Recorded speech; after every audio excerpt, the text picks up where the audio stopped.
ustedes todo lo que implica una situación de esta naturaleza y todo lo que se podría hacer para no estar en el lugar donde nos encontramos. De hecho, de eso paso a hablar a continuación con Hernando Tavera, el presidente del Instituto Geofísico del Perú. Señor Tavera, ¿cómo le va? Buenas noches.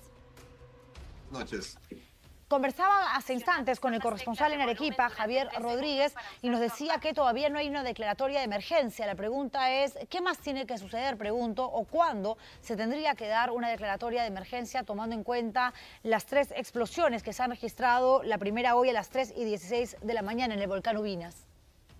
Bueno, en principio lo que estamos viendo ahora es lo que corresponde a una alerta de color naranja, es decir, una continua emisión de fumarolas y esporádicas explosiones. Evidentemente que cuando estas explosiones se incrementan en número y el periodo de tiempo entre una y otra también se reduce, entonces significa que estamos entrando a una siguiente etapa y entonces tendríamos que tomar otro tipo de medidas. Las decisiones que se tome para la declaratoria de emergencia y otros va a depender mucho de la información que nosotros podamos proporcionar a las autoridades competentes. ¿Y cuál es la información que se tiene ahora mismo con respecto a la actividad volcánica de Ubinas? Bueno, usted ha informado hace un momento que hemos tenido una explosión importante a las 3 de la mañana con 16 minutos aproximadamente. Sí, la segunda 5:30. Sí, exactamente. Hemos tenido también alrededor de 16 explosiones de intensidad menor o pequeña magnitud. Ajá. Y a las 2 de la tarde también ha habido otra explosión también un poco importante, ¿no? Pero a diferencia de la anterior, de la primera a las 3 de la mañana, esta ha sido de menor intensidad. Y luego pues hemos tenido básicamente explosiones muy pequeñas que no nos indica que estemos en una situación completamente en riesgo o de crisis, ¿no? Okay. Entonces estamos un poco evaluando para ver en qué momento se coordina acciones continuas. Pero las primeras explosiones, las que se registraron en la madrugada, una de ellas alcanzó los 5.500 metros de altura, si no me equivoco, y esto ha hecho que muchas cenizas vayan a parar a diferentes poblados, generando evidentemente no solo temor, miedo, sino también más adelante probablemente problemas de salud respiratorios en las personas que viven allí. ¿Eso no es suficiente para una declaratoria de emergencia, para cambiar el nivel naranja a rojo, quizás?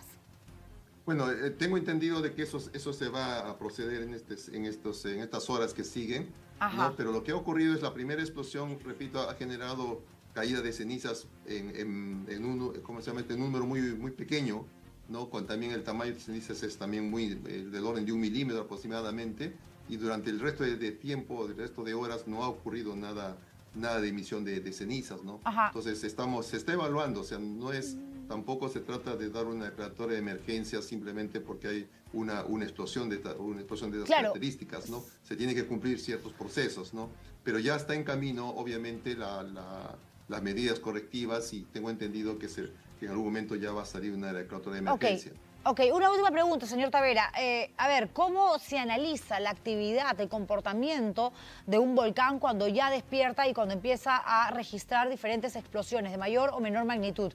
Si de pronto vienen 10, 15 seguidas que son difíciles incluso de reconocer porque son menores, esto quiere decir que ya la actividad volcánica en el periodo 2023, ahora que estamos hablando, está, digamos, yendo hacia, descendiendo, yendo hacia abajo, o esto quiere decir que simplemente es una especie de paréntesis y que podríamos tener una detonación tan fuerte o dos como las que se registraron esta madrugada.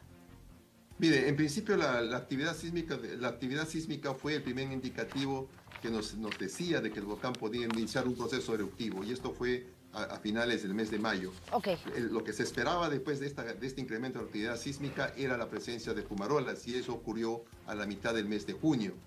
De fumarolas bastante continuas, y lo que se espera después de eso es un proceso donde se presenten explosiones, ¿no? Hemos tenido la explosión de la mañana, también hemos tenido 2 de la tarde, entonces están muy separadas en el tiempo, y eso no nos permite a nosotros decir estamos ya en una situación de crisis, ¿no? Pero evidentemente ya se están tomando medidas. Ojalá que no lleguemos a eso. Muy amable. El presidente del Instituto Geofísico del Perú.